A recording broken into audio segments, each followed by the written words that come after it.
kita pagi-pagi di CFD, sebenarnya kita nggak minta donasi uang, tapi kita cuman kayak ngasih kartu nama kalau teman-teman PR-nya, biar kita nyari relasi aja sebenarnya di situ, biar orang-orang tahu turun tangan Jakarta dari CFD itu. Kita nyanyi-nyanyi, terus kita juga kayak nyesel nggak sih, cuman agak kaget ya pas awal kayak cuman karena emang aku udah biasa waktu dari SMP pramuka, jadi bisa nggak mandi gitu ya.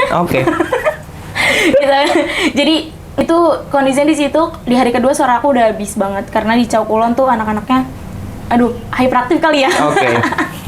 Gitu. Jadi di hari kedua suara aku udah habis, akhirnya diganti nama yang lain kayak gitu. Kita ngangkat-ngangkat carrier yang 80 liter bareng-bareng semuanya ke atas gitu kan. Itu nanjak juga 2 tenda gitu kan. Yang satu tenda emang khusus cowok, yang satu tuh cewek waktu itu. Tendanya cukup besar gitu kan. Kita kira aman-aman, terus di hari terakhir banjirnya deres banget kebetulan. Iya, itu yang bisa aku jadiin pelajaran itu lebih ke apa ya, dimana kita kalau misalkan nginep itu pasti bakalan tahu sifat asli orang lain gitu kan kalau buat aku. Jadi dari situ kita coba adaptasi, belajar bagaimana sikap orang-orang terhadap kita atau bagaimana sikap orang-orang terhadap project mungkin yang nggak sesuai sama keinginan kita gitu. Jadi lebih ke coba untuk nerima dan nurunin egonya gitu.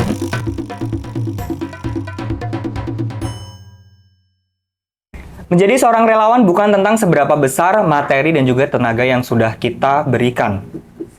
Seorang relawan harus berpikir seberapa besar dampak yang sudah kita berikan bagi sesama dan lingkungan sekitar. So, Antete bersama gue Leon Wical, dan kali ini gue udah duduk bareng Prastika Dewi Untari, Divisi Humas Turun Tangan Jakarta. Selamat siang, Prastika. Siang, panggilannya Prasti, Tika? Pras. Pras. Oke, Pras. Bukan diperas ya? Iya, bukan. Oke. Prastika, akhir-akhir ini kesibukannya lagi ngapain sih? Akhir-akhir ini baru 2 minggu masuk kuliah. Kuliah di mana tuh? Di BSI Pemuda, kampus Pemuda. Ya. Semester 4. Semester 4. Ambil jurusan? Ngambil jurusan Ilmu Komunikasi, peminatannya PR Digital. PR Digital. Oke, selain kuliah, kesibukannya ngapain? Kesibukannya saat ini sih kegiatan kerelawanan, ikut Turun Tangan Jakarta, sama lagi coba bangun pelan-pelan lagi Sila Bakata. Oke. Turun Tangan Jakarta, di antara semua kerelawanan yang ada di Indonesia, kenapa memilih Turun Tangan Jakarta tuh? Pertama tadinya tuh aku ikut komunitas yang sebelumnya tuh namanya Pendekar Mengajar kan. Nah kebetulan si koor Pendekar Mengajar ini ada relasi di Turun Tangan Jakarta. Jadi aku direkomendasin kayak Pras coba ikut Turun Tangan Jakarta nih, ada divisi Tagana dan lainnya. Terus akhirnya yaudah aku coba daftar karena pas itu juga aku lagi gabut kan, baru lulus SMA, nggak ada kegiatan apa-apa. Jadinya yaudah aku daftar Turun Tangan Jakarta dan lolos gitu, keterima. Gabung Turun Tangan Jakarta sejak lulus SMA? Iya, 2022. Berarti udah berjalan 2 tahun dong ya? Iya. Oke, selama 2 tahun udah ngapain aja nih bareng teman-teman Turun Tangan Jakarta? Banyak banget sih, apalagi kegiatan proyek-proyek sosialnya Turun Tangan Jakarta kan. Kalau misalkan ke tahun lalu itu kan aku di divisi Tagana ya itu kita asesmen, terus kita psikososial, yang kebetulan aku emang megang PJ di psikososial gitu sama Kak Igoy dan lainnya kayak gitu. Oke, itu divisi Tagana itu kalau boleh diceritakan divisi apa sih itu? Kalau dari singkatannya aja kan tanggap bencana ya. Jadi kadang kita juga ngelihat berita nih ada bencana atau info dari lain, ya udah kita nanti di divisi Tagana kita langsung rapat.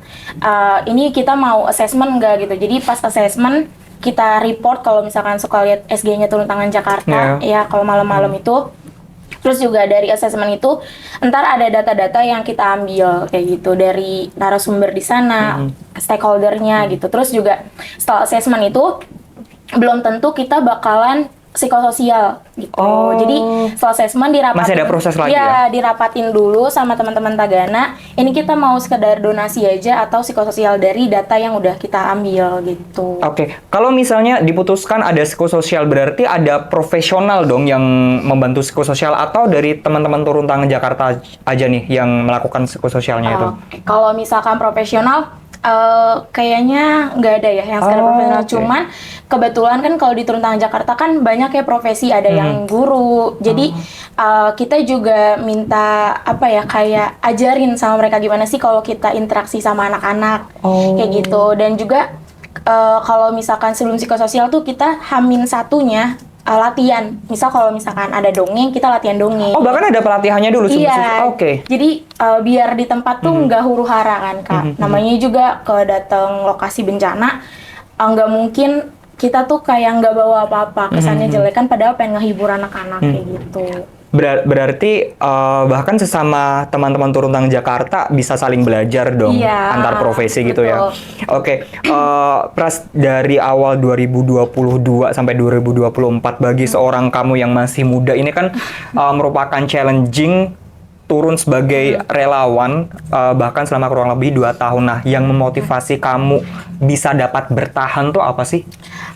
Pertama kan kalau di Tagana tuh karena aku emang suka di kegiatannya lapangan. Oke. Karena kan dulu dari SMP juga ikutnya pramuka paskib, jadi emang senangnya yang turun langsung lapangan. Terus pas mutusin lanjut, aku coba minta sama Kak Igoy yang sebagai koor sekarang, aku pengen coba di divisi lain yang mungkin sejalur sama kuliah aku, kayak gitu. Makanya sekarang di divisi humas. Iya, Oke. Nah, berarti di divisi humas sudah berapa lama nih?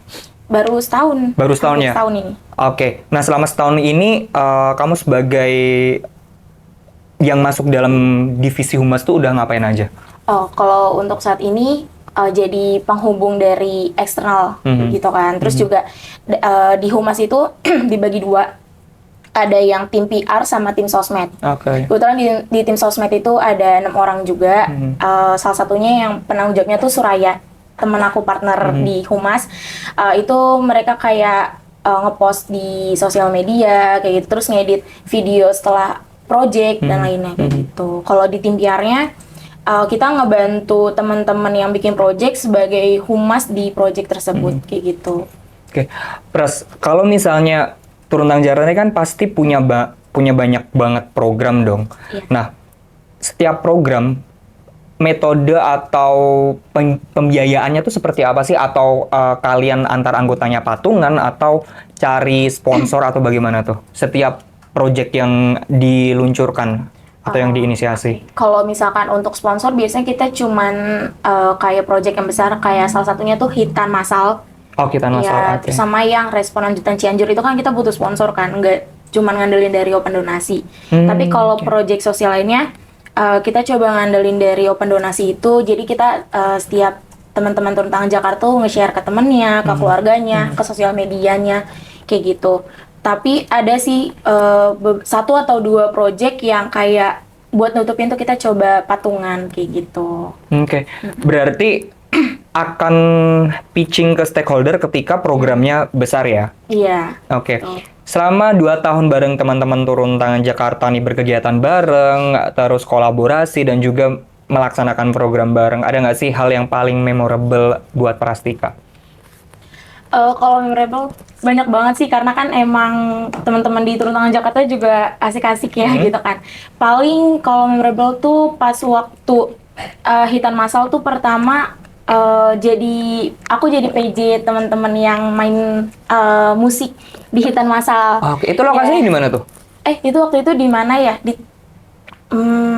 Matraman ya apa? Oh, masih di Jakarta ya? Iya, masih di Jakarta Oke. dekat Kamulayu.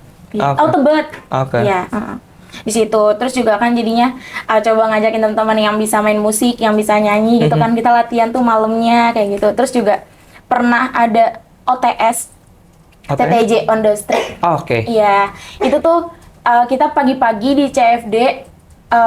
Sebenarnya kita nggak minta donasi uang, tapi kita cuman kayak ngasih kartu nama kalau teman-teman PR-nya, biar kita nyari relasi aja sebenarnya di situ, biar orang-orang tahu turun tangan Jakarta dari CFD itu. Kita nyanyi-nyanyi, terus kita juga kayak nyapa orang-orang yang ada di sana gitu, kayak Kak pengen denger kita dulu nggak, kayak gitu. Jadi kita nggak minta donasi, tapi cuman kayak coba cek sosmed kita kayak gitu. Kalau misalkan kakak pengen kolaborasi dan ini bisa hubungin di nomor ini kayak gitu. Tadi Prastika juga mention ada Cianjur ya, waktu musibah atau bencana alam di Cianjur itu Prastika dan teman-teman ngapain aja di sana? Yang Cianjur itu kita 2 tahap. Yang pertama tuh Desember kan, itu masih yang baru-baru. Itu yang Awal-awal berangkat itu ya? ke sana tuh cuman 2 mobil sama 3 motor atau berapa ya lupa. Itu terus abis itu juga kita di sana cuman 2 hari gitu. Oh, nginep ya? Oke. Nginep. Itu kita nginep numpang di apa ya, kayak base campnya relawan yang di sana gitu. Jadi kita oke. tidurnya juga kebetulan kita bawa tenda kan. Jadi 2 tenda sama ada yang di luar ngemper di teras kayak gitu. Terus juga airnya tuh susah di sana kan karena masih baru juga. Jadi kita mandinya waktu itu di musola, untungnya ada musola. Oke. Ya, terus waktu itu juga di 2 lokasi, Caukulon sama Nagrak. Dalam waktu 2 hari itu 2 lokasi? Oke. Jadi hari pertama Naik motor? mobil. Mobil, oke. Jadi 2 hari itu, hari pertama di Caukulon, hari kedua kita di Nagrak kayak gitu. Oke, nah Prastika sendiri sebagai anak muda nih menghadapi pengalaman yang seperti itu gimana tuh waktu itu? Ada pikiran nyesel nggak sih? Aduh susah air nih di sini, aduh tidurnya di tenda nih, atau gimana tuh waktu di lokasi? Kalau nyesel enggak sih, cuman agak kaget ya pas awal kayak cuman karena emang aku udah biasa waktu dari SMP pramuka, jadi bisa nggak mandi gitu ya. Oke. Gitu. Jadi nggak ada air juga udah biasa gitu kan. Cuman yang serunya kayak kita tuh kegiatan dari pagi sampai sore tuh akhirnya mandinya malam, maksain mandi karena biar besok paginya seger lagi kan, karena harus psikososial lagi di Nagrak. Oh, oke, psikososial juga ya di sana ya? Iya, 2 tempat. Jadi kita maksain mandi, kita istirahat, terus kita bangun-bangun senam. Senamnya sama? Di Nagrak, yang di Nagrak. Sama masyarakat di Iya, sana? sama masyarakat, sama anak-anak. Terus kebetulan di situ aku yang bagian psikososialnya itu nge-MC gitu kan. Oke. Terus sama yang lainnya dongeng. Itu kondisinya di situ di hari kedua suara aku udah habis banget karena di Caukulon tuh anak-anaknya aduh, hyperaktif kali ya. Oke. Gitu. Jadi di hari kedua suara aku udah habis, akhirnya diganti nama yang lain kayak gitu. Kita saling backup kayak gitu. Cara kamu menghadapi situasi seperti itu gimana? Anak-anak yang hiperaktif, terus kondisi kamu juga ternyata udah nggak stabil nih di hari kedua. Cara kamu memanage diri kamu tuh gimana tuh waktu itu? Sebelum aku yang manage diri aku sendiri, setiap project kegiatan TTJ itu selalu di briefing kalau badannya nggak enak, kalau lagi sakit itu langsung mundur aja. Jadi nggak boleh ada di tengah-tengah, nggak boleh ada di antara orang-orang. Mundur aja nggak apa-apa, duduk Sebelum aja di tumbang belakang. ya? Iya, Sebelum duduk aja di oke. belakang daripada kan kita relawan ya Kak, nggak mungkin kita di tengah anak-anak. Misal aku suaranya abis kayak kayak gitu kan nggak boleh tidak kan, tidak boleh kelihatan memperlihatkan bete. ya, benar-benar. Jadi akhirnya aku mundur aja gitu biar yang lain juga, karena aku juga udah bilang gitu kan.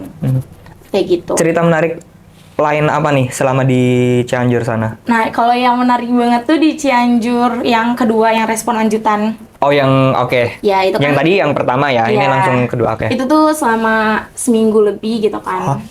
7 harian lah. Dari Sabtu ketemu Sabtu lagi. Nginep di sana? Iya. Di tenda? Oke. Itu kita ceritanya tuh pindah-pindah Oke. tendanya karena ada. Dan jarang mandi ya? Iya. Mandinya soalnya dingin banget. Oh ya, Cianjur soalnya, ya benar-benar. Terus juga itu kita di hari pertama itu di rumah salah satu warga. Terus ternyata dikabarin rumah itu mau ditempatin lagi.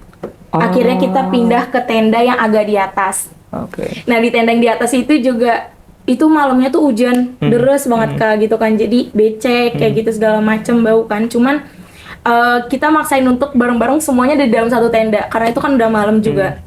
Jadi udahlah tidurnya mepet-mepetan Dan kayak posisi di ikan bukit teri. ya berarti ya waktu itu ya? Nggak bukit banget sih, agak atas aja Oke. kayak gitu. Nah, terus pas besok paginya kita harus pindah tenda lagi. Karena ternyata tenda itu mau diambil sama pihak aku lupa deh, itu pihak pesantren atau apa kayak gitu. Jadi yang cowok-cowoknya udah berangkat ke hilir sama hulu untuk perairan. Kita yang cewek-cewek ya udah kita angkat-angkat barang. Jadi cowok-cowok di situ udah nggak ada karena mereka udah nguli gitu ya, ibaratnya kita bilangnya nguli. Cewek-ceweknya juga berjuang sendiri ya berarti Jadi, ya? ngangkat-ngangkat carrier yang 80 liter barang-barang semuanya ke atas gitu kan. Itu nanjak juga 2 tenda gitu kan. Yang satu tenda emang khusus cowok, yang satu tuh cewek waktu itu. Tendanya cukup besar gitu kan. Kita kira aman-aman, terus di hari terakhir banjirnya deres banget kebetulan.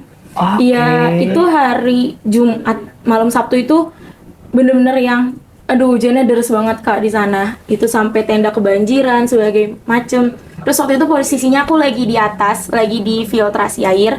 Itu hujan deras terus kayak di WA tuh di grup kayak ada yang kepisah-pisah karena kondisinya kan kita nggak tahu ya kalau bakalan banjirnya. Iya, iya. Tenda sampai Tidak ngembang. terprediksi kan, Iya, ya. gitu. Tas-tas juga pada basah kayak gitu. Terus akhirnya teman-teman yang di tenda langsung pindah ke rumah warga yang sebelahnya gitu. Untungnya warganya kan baik-baik kayak gitu.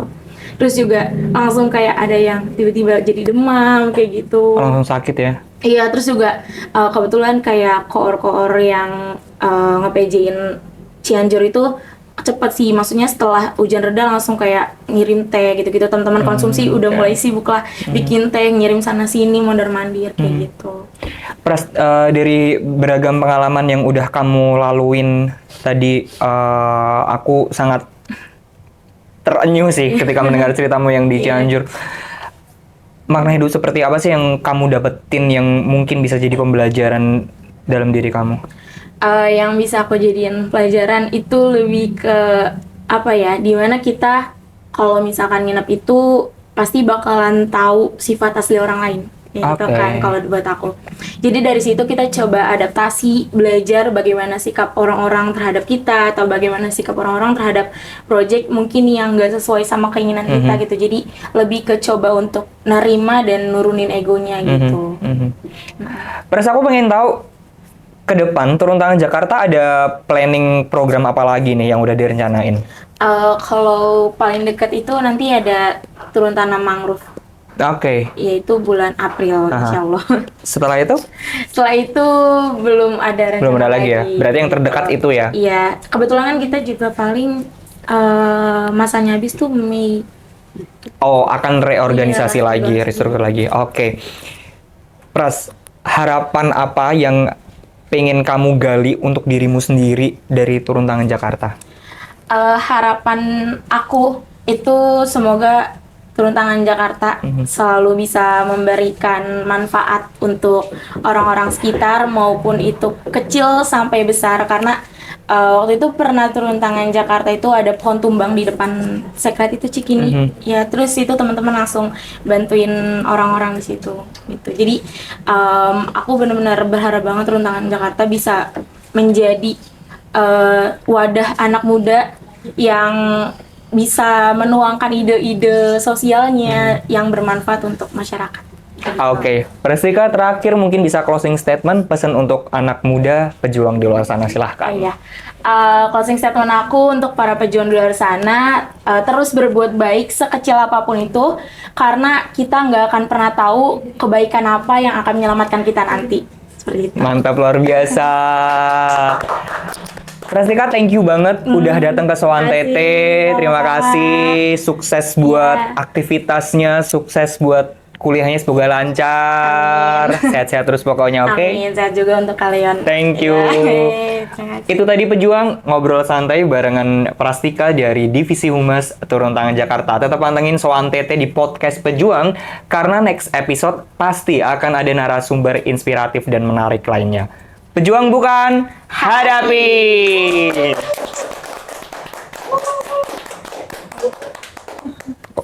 Kok sangat gak support ya yang di belakang ya? Telat. Udah. Kok sangat tidak. Harus di briefing dulu lalu. Fokus kerja.